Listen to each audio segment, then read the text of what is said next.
السلام علیکم ورحمۃ اللہ وبرکاتہ۔ میرے معزز ناظرین اور علم و ہدایت کے متلاشی ساتھیوں، آج ہم ایک ایسے سنہری اور ایمان افروز واقعے کی روشنی میں داخل ہونے جا رہے ہیں جو سیرت النبی صلی اللہ علیہ وسلم کی تاریخ میں نہایت اہم مقام رکھتا ہے۔ ہم سب جانتے ہیں کہ خانہ کعبہ محض ایک عمارت نہیں بلکہ یہ وہ مقدس گھر ہے جسے اللہ تعالیٰ نے اپنی توحید اور اپنی عبادت کے لیے چنا۔ یہی وہ جگہ ہے جہاں ابراہیم علیہ السلام اور اسماعیل علیہ السلام نے اللہ کے حکم سے بنیادیں رکھیں۔ یہی وہ جگہ ہے جس کے ساتھ امت مسلمہ کا روحانی رشتہ جڑا ہوا ہے۔ آج کی ہماری گفتگو کا موضوع ہے ایک کعبہ کی دیواروں کا گرنا اور دوبارہ تعمیر ہونا۔ جب سیلاب اور آگ کے واقعات نے خانہ کعبہ کو نقصان پہنچایا، قریش نے نیا فیصلہ کیا کہ اس کی بنیادیں مضبوط کر کے دوبارہ تعمیر کی جائیں۔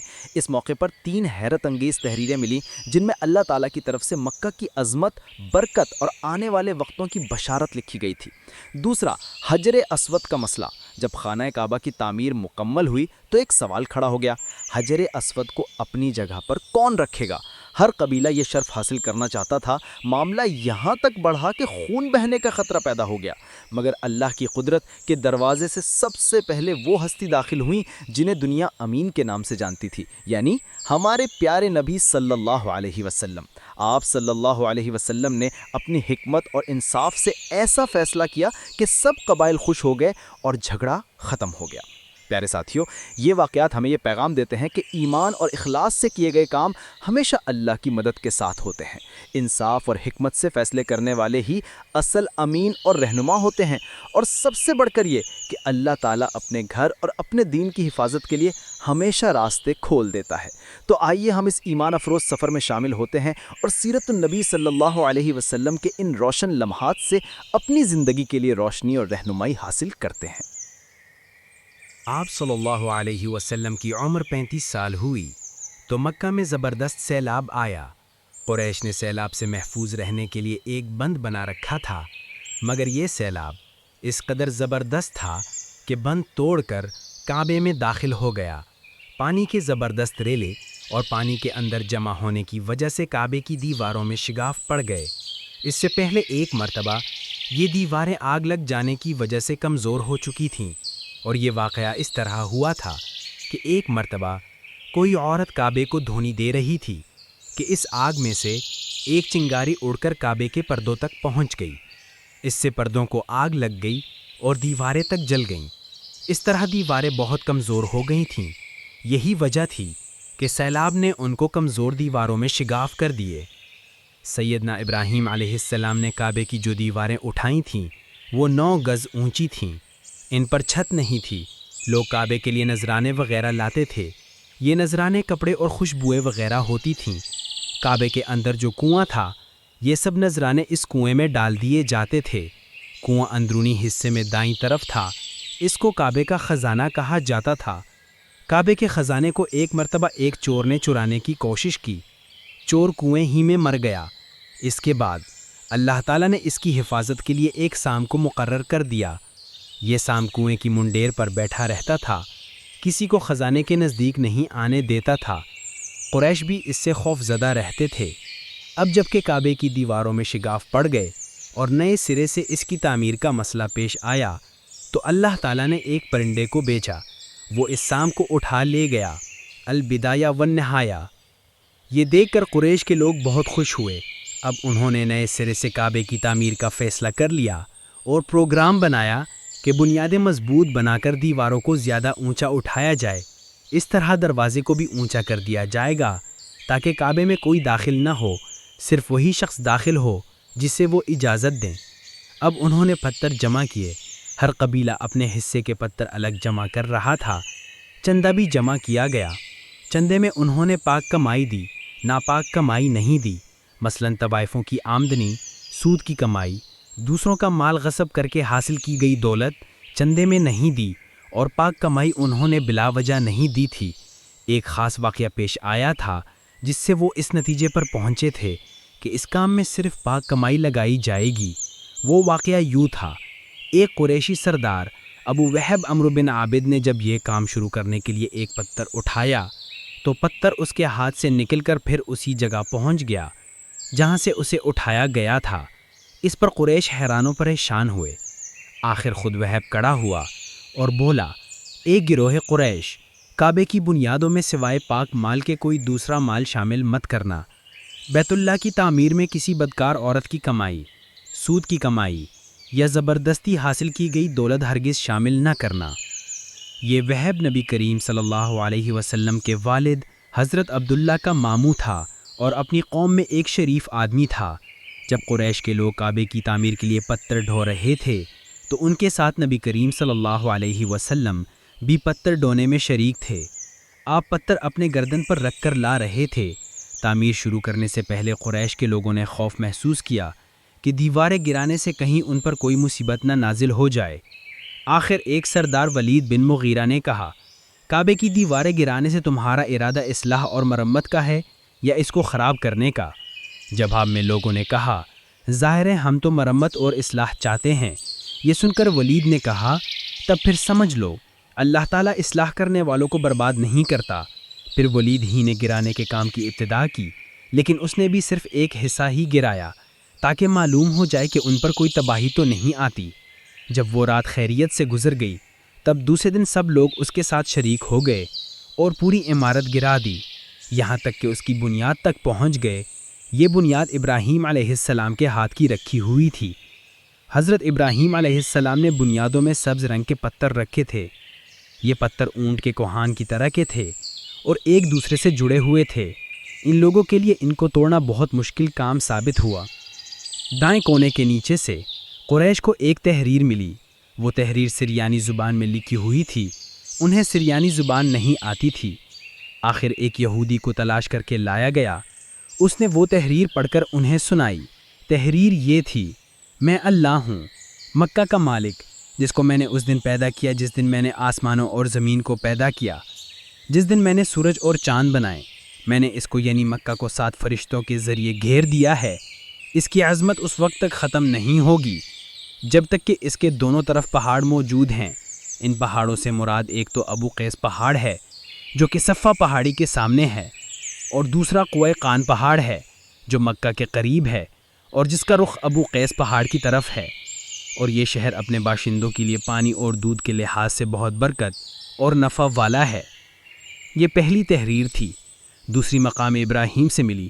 اس میں لکھا تھا، مکہ اللہ تعالیٰ کا محترم اور معظم شہر ہے۔ اس کا رزق 3 راستوں سے اس میں داخل ہوتا ہے۔ یہاں 3 راستوں سے مراد قریش کے 3 تجارتی راستے ہیں۔ ان راستوں سے قافلے آتے جاتے تھے۔ تیسری تحریر اس سے کچھ فاصلے سے ملی۔ اس میں لکھا تھا، جو بھلائی بوئے گا لوگ اس پر رشک کریں گے، یعنی اس جیسا بننے کی کوشش کریں گے، اور جو شخص رسوائی بوئے گا وہ رسوائی اور ندامت پائے گا۔ تم برائیاں کر کے بلائی کی آس لگاتے ہو۔ ہاں، یہ ایسا ہی ہے جیسے کیکر یعنی کانٹے دار درخت میں کوئی انگور تلاش کرے۔ یہ تحریر کعبے کے اندر پتھر پر کھدی ہوئی ملی۔ کعبے کی تعمیر کے سلسلے میں قریش کو پتھروں کے علاوہ لکڑی کی بھی ضرورت تھی۔ چھت اور دیواروں میں لکڑی کی ضرورت تھی۔ لکڑی کا مسئلہ اس طرح حل ہوا کہ ایک جہاز عرب کے ساحل سے ٹکرا گیا۔ آج اس مقام کو جدہ کا ساحل کہا جاتا ہے۔ پہلے یہ مکہ کا ساحل کہلاتا تھا، اس لیے کہ مکہ کا قریب ترین ساحل یہی تھا۔ ساحل سے ٹکرا کر جہاز ٹوٹ گیا۔ وہ جہاز کسی رومی تاجر کا تھا۔ اس جہاز میں شاہ روم کے لیے سنگ مرمر، لکڑی اور لوہے کا سامان لے جایا جا رہا تھا۔ قریش کو اس جہاز کے بارے میں پتہ چلا تو یہ لوگ وہاں پہنچے اور ان لوگوں سے لکڑی خرید لی۔ اس طرح چھت کی تعمیر میں اس لکڑی کو استعمال کیا گیا۔ آخر خانہ کعبہ کی تعمیر کا کام حجر اسود تک پہنچ گیا۔ اب یہاں ایک نیا مسئلہ پیش آیا۔ سوال یہ پیدا ہوا کہ حجر اسود کون اٹھا کر اس کی جگہ پر رکھے گا؟ ہر قبیلہ یہ فضیلت خود حاصل کرنا چاہتا تھا۔ یہ جھگڑا اس حد تک بڑھ گیا کہ مرنے مارنے تک نوبت آ گئی۔ لوگ ایک دوسرے کو قتل کرنے پر تل گئے۔ قبیلہ عبد الدار نے تو قبیلہ عدی کے ساتھ مل کر ایک برتن میں خون بھرا اور اس میں اپنے ہاتھ ڈبو کر کہا، حجر اسود ہم رکھیں گے۔ اسی طرح دوسرے قبیلے بھی اڑ گئے۔ تلواریں نیاموں سے نکل آئیں۔ آخر وہ سب بیت اللہ میں جمع ہوئے۔ ان لوگوں میں ابو امیہ بن مغیرہ تھا۔ اس کا نام حذیفہ تھا۔ قریش کے پورے قبیلے میں یہ سب سے زیادہ عمر والا تھا۔ یہ ام المومنین سیدہ ام سلمہ کا باپ تھا۔ قریش کے انتہائی شریف لوگوں میں سے تھا۔ مسافروں کو سفر سامان اور کھانا وغیرہ دینے کے سلسلے میں بہت مشہور تھا۔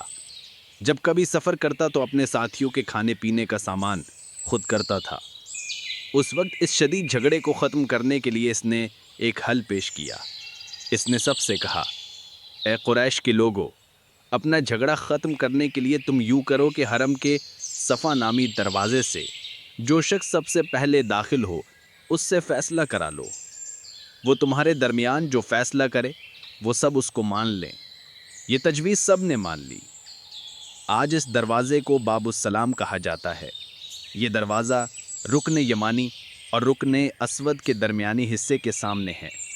اللہ کی قدرت کے اس دروازے سے سب سے پہلے حضور نبی صلی اللہ علیہ وسلم تشریف لائے۔ قریش نے جیسے ہی آپ کو دیکھا پکار اٹھے، یہ تو امین ہے، یہ تو محمد ہیں، ہم ان پر راضی ہیں۔ اور ان کے ایسا کہنے کی وجہ یہ تھی کہ قریش اپنے آپس کے جھگڑوں کے فیصلے آپ ہی سے کرایا کرتے تھے۔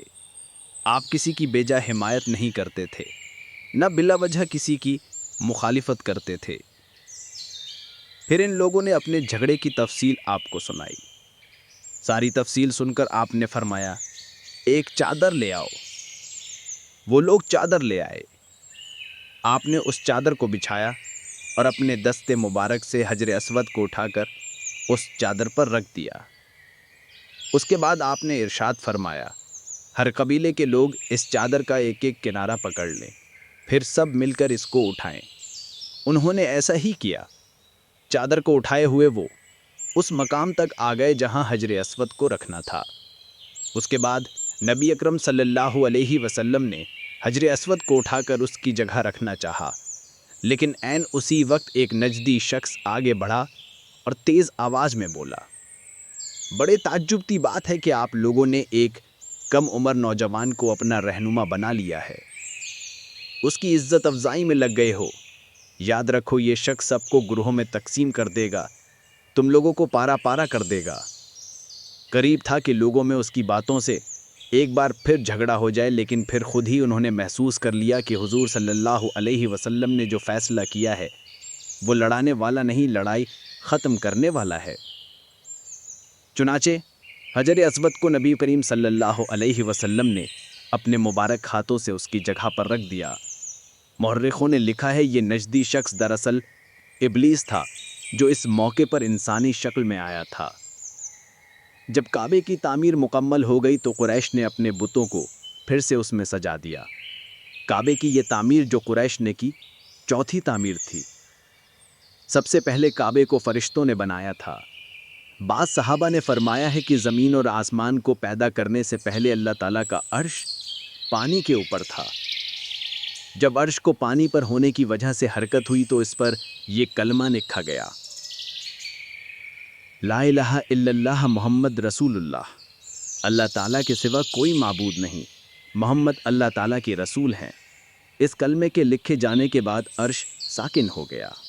پھر جب اللہ تعالیٰ نے آسمانوں اور زمین کو پیدا کرنے کا ارادہ فرمایا تو اس نے پانی پر ہوا کو بھیجا۔ اس سے پانی میں موجیں اٹھنے لگیں اور بخارات اٹھنے لگے۔ اللہ تعالیٰ نے ان بخارات یعنی بھاپ سے آسمان کو پیدا فرمایا۔ پھر اللہ تعالیٰ نے کعبے کی جگہ سے پانی کو ہٹا دیا، جگہ خشک ہو گئی۔ چنانچہ یہی بیت اللہ کی جگہ ساری زمین کی اصل ہے اور اس کا مرکز ہے۔ یہی خشکی بڑھتے بڑھتے 7 بر اعظم بن گئی۔ جب زمین ظاہر ہوئی تو اس پر پہاڑ قائم کیے گئے۔ زمین پر سب سے پہلا پہاڑ ابو قبیس ہے۔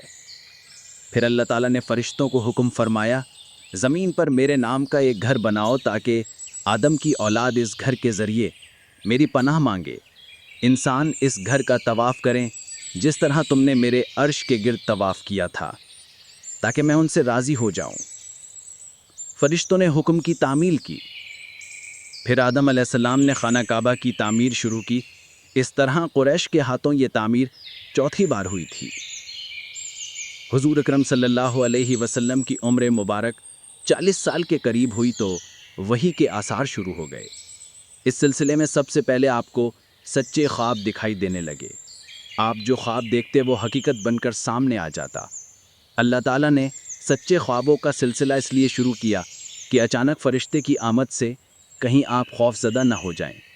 ان دنوں ایک بار آپ نے سیدہ خدیجہ رضی اللہ عنہا سے فرمایا، جب میں تنہائی میں جا کر بیٹھتا ہوں تو مجھے آواز سنائی دیتی ہے، کوئی کہتا ہے اے محمد، اے محمد۔ ایک بار آپ نے فرمایا، مجھے نور نظر آتا ہے، یہ نور جاگنے کی حالت میں نظر آتا ہے، مجھے ڈر ہے اس کے نتیجے میں کوئی بات نہ پیش آ جائے۔ ایک بار آپ نے یہ بھی فرمایا، اللہ کی قسم جتنی نفرت مجھے ان بتوں سے ہے اتنی کسی اور چیز سے نہیں۔ وہی کے لیے آپ کو ذہنی طور پر تیار کرنے کے لیے اللہ تعالیٰ نے فرشتے اسرافیل کو آپ کا ہمدم بنا دیا تھا۔ آپ ان کی موجودگی کو محسوس تو کرتے تھے مگر انہیں دیکھ نہیں سکتے تھے۔ اس طرح آپ کو نبوت کی خوشخبریاں دی جاتی رہیں، آپ کو وہی کے لیے تیار کیا جاتا رہا۔ اللہ تعالیٰ نے آپ کے دل میں تنہائی کا شوق پیدا فرما دیا تھا، چنانچہ آپ کو تنہائی عزیز ہو گئی۔ آپ غار ہرا میں چلے جاتے اور وہاں وقت گزارتے۔ اس پہاڑ سے آپ کو ایک بار آواز بھی سنائی دی تھی، میری طرف تشریف لائیے اے اللہ کے رسول۔ اس غار میں آپ مسلسل کئی راتیں گزارتے تھے، عبادت کرتے۔ کبھی آپ 3 راتوں تک وہاں ٹھہرے رہتے، کبھی 7 راتوں تک، کبھی پورا مہینہ وہاں گزار دیتے۔ آپ جو کھانا ساتھ لے جاتے تھے جب ختم ہو جاتا تو گھر تشریف لے جاتے۔ یہ کھانا عام طور پر زیتون کا تیل اور خشک روٹی ہوتا تھا، کبھی کھانے میں گوشت بھی ہوتا تھا۔ غار ہرا میں قیام کے دوران کچھ لوگ وہاں سے گزرتے اور ان میں کچھ مسکین لوگ ہوتے تو آپ انہیں کھانا کھلاتے۔ غار ہرا میں آپ عبادت کس طرح کرتے تھے، روایات میں اس کی وضاحت نہیں ملتی۔ علماء کرام نے اپنا اپنا خیال ضرور ظاہر کیا ہے۔ ان میں سے ایک خیال یہ ہے کہ آپ کائنات کی حقیقت پر غور و فکر کرتے تھے، اور یہ غور و فکر لوگوں سے الگ رہ کر ہی ہو سکتا تھا۔ پھر آخرکار وہ رات آ گئی جب اللہ تعالیٰ نے آپ کو نبوت اور رسالت عطا فرمائی، آپ کی نبوت کے ذریعے اپنے بندوں پر عظیم احسان فرمایا۔ وہ ربیع الاول کا مہینہ تھا اور تاریخ 17 تھی۔ بعض علماء نے لکھا ہے کہ وہ رمضان کا مہینہ تھا کیونکہ قرآن رمضان میں نازل ہونا شروع ہوا تھا۔ 8ویں اور تیسری تاریخ بھی روایات میں آئی ہے، اور یہ پہلا موقع تھا جب جبرائیل علیہ السلام وحی لے کر آپ کی خدمت میں حاضر ہوئے۔ اس سے پہلے وہ آپ کے پاس نہیں آئے تھے۔ جس صبح جبرائیل علیہ السلام وحی لے کر آپ کی خدمت میں آئے وہ پیر کی صبح تھی، اور پیر کی صبح ہی آپ اس دنیا میں تشریف لائے تھے۔ آپ فرمایا کرتے تھے پیر کے دن کا روزہ رکھو کیونکہ میں پیر کے دن پیدا ہوا، پیر کے دن ہی مجھے نبوت ملی۔ بہرحال اس بارے میں روایات مختلف ہیں۔ یہ بات طے ہے کہ اس وقت آپ کی عمر مبارک کا 40واں سال تھا۔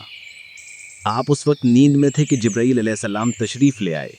ان کے ہاتھ میں ایک ریشمی کپڑا تھا اور اس کپڑے میں ایک کتاب تھی۔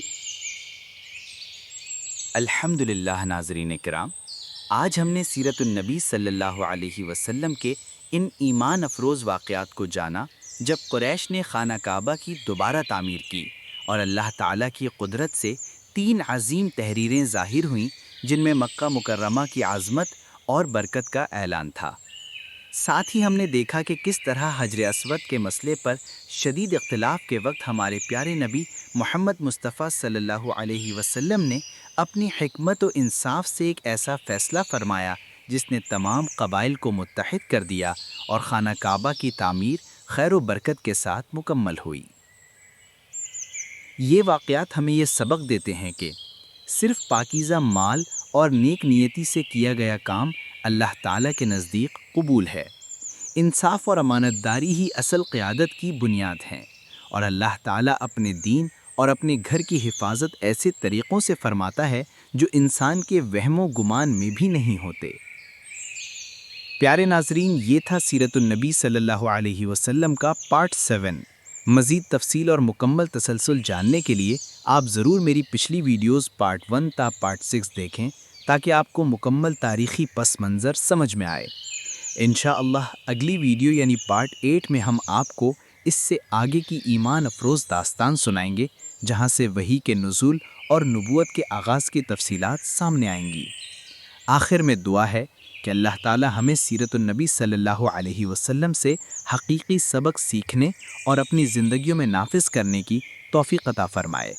آمین یا رب العالمین۔ جزاکم اللہ خیرن، والسلام علیکم ورحمۃ اللہ وبرکاتہ۔